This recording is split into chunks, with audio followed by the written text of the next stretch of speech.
Indirectly cable operator ಮುಖಾಂತರ control ಮಾಡಕ್ಕೆ ಪ್ರಯತ್ನ ಮಾಡ್ತಾ ಇದ್ದಾರೆ.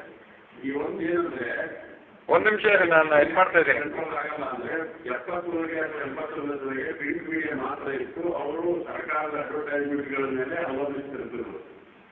ಆ ಅವಲಂಬನೆ ಇಲ್ಲ, ಯಾರಿಗೂ ಇಲ್ಲ.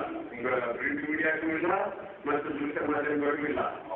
ಸೊ ಅದಕ್ಕೋಸ್ಕರ ಇಂಡೈರೆಕ್ಟ್ಲಿ ಈ ತರ ವ್ಯವಸ್ಥೆ ಸರ್ಕಾರ ಕ್ರಿಯೇಟ್ ಮಾಡಕ್ಕೆ ಪ್ರಯತ್ನ ಮಾಡ್ತಾ ಇದೆ.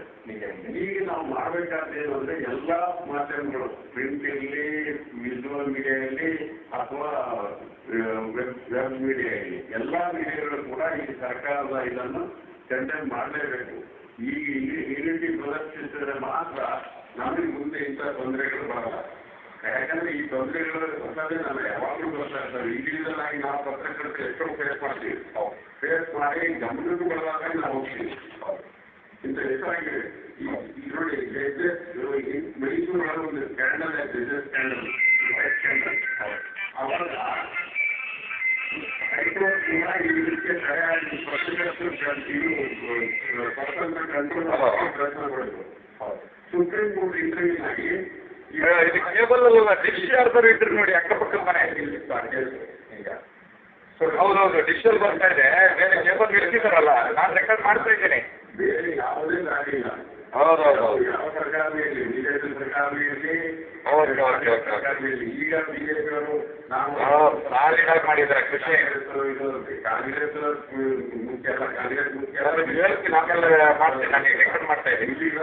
ಪತ್ರಕರ್ತರ ಬಿಜೆಪಿ ಸ್ವಾತಂತ್ರ್ಯ ಇವನ್ ಮ್ಯಾನೇಜ್ಮೆಂಟ್. ಆದ್ರೆ ಇನ್ನೊಂದು ಇತ್ತೀಚಿನ ದಿನಗಳಲ್ಲಿ ಟ್ರೆಂಡ್ ಬೆಳೀತಾ ಇದೆ ಜನರಲ್ಲಿ, ಈ ರಾಜಕಾರಣಿಗಳಲ್ಲಿ ಮತ್ತು ಬೇರೆ ವ್ಯವಸ್ಥಿತ ಜನರಲ್ಲಿ. ಏನಂದ್ರೆ ಎಲ್ಲಿ ಹೇಳು ವಿಜುವಲ್ ಮೀಡಿಯಾ ಈ ತರ ಮಾಡ್ತದೆ, ಅಲ್ಲಿ ಬಹಳ ಲ್ಯಾಕ್ಟಿವ್ ಟ್ಯಾಕ್ಟಿಕ್ಸ್ ಇದಾವೆ, ಅದಿದೆ. ಯಾವಾಗಲೂ ಇರ್ತಾರೆ, ಎಲ್ಲಾ ಪ್ರೊಫೆಷನ್ಗೂ ಕೂಡ ಕೆಟ್ಟವರು ಇರ್ತಾರೆ, ಒಳ್ಳೆಯವರು ಇರ್ತಾರೆ.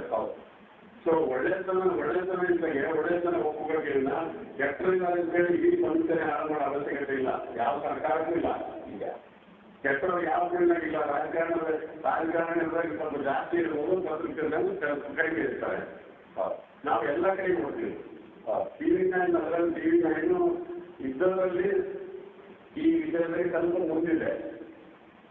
ನಾನು ನಿಮಗೆ ಮೆಚ್ಚಿಸ್ಬೇಕಂತ ಹೇಳ್ತಾ ಇಲ್ಲ, ಇದ್ರಲ್ಲಿ ಸ್ವಲ್ಪ ಅದ್ರ ಕ್ರೆಡಿಬಿಲಿಟಿ ಕಾಯ್ಕೊಂಡು ಬಂದಿದೆ.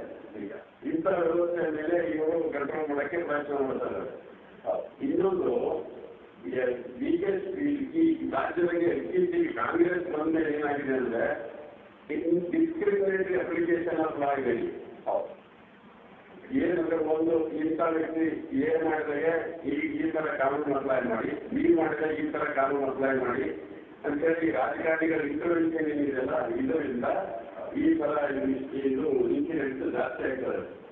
ರಾಜ್ಯದಲ್ಲಿ ಲಾ ಅಂಡ್ ಆರ್ಡರ್ ಸಿಸ್ಟಮ್ ಪದಾರ್ಥ ಆಗಲಿಕ್ಕಾಗಲಿ ಅಥವಾ ರೇಪ್ ಇನ್ಸಿಡೆಂಟ್ಗಳು ಜಾಸ್ತಿ ಆಗಲಿಕ್ಕಾಗಲಿ ಎಲ್ಲರಿಗೂ ಕಾರಣ ಇದೆ.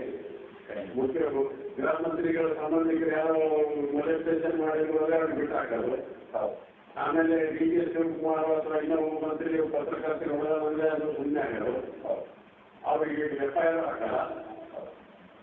ಉದಾಹರಣೆಗೆ ಹಾಸನ ಎಲೆಕ್ಷನ್ ಒಳಗೆ ಲಾಸ್ಟ್ ಪಾರ್ಲಿಮೆಂಟ್ ಎಲೆಕ್ಷನ್ ನನಗೆ ಅಟ್ಯಾಕ್ ಆಯಿತು, ಎಫ್ಐಆರ್ ಹಾಕಲಿಲ್ಲ.